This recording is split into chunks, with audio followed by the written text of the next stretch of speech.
சரிப்பா, இந்த 3 வருஷத்துல எடுத்து வைக்கிறீங்கல்ல, தாவேகா விஜய் சாதித்தது என்ன? ஒய் பிரிவு வாங்கினார் சார். ரெண்டாவது கரூர்ல கூட்டம் போட்டாரு, 43 பேர் சாவடிச்சாரு. சரி, செத்து போனவங்களை எல்லாம் கரூருக்கு போல, பத்திரிகையாளரை சந்திக்கல, பனையூருக்கு வாங்க அப்படின்னாரு. அப்போ இவர் சாதித்தது இதுதான்.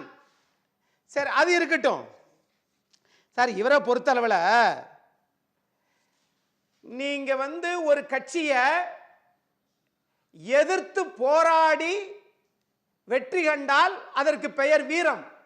ஏன்னா நீங்க திரைப்படத்திலே கம்ப சுத்திராளிகள் தானே.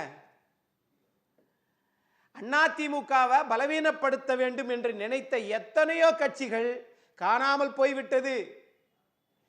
இவரை விட உயர்ந்த இடத்தில் செவாலியர் விருது வாங்கிய சிவாஜி கணேசன் அவர்கள் இன்னைக்கு இருக்கிறார், திமுக சட்டமன்ற உறுப்பினர்.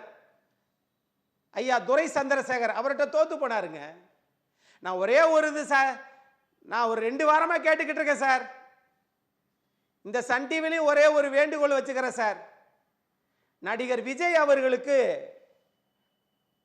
ஒரு அன்பான வேண்டுகோள், தயவுசெய்து பத்திரிகையாளரை சந்திங்க அப்படின்றதான் நான் கேட்டுக்கிறேன்.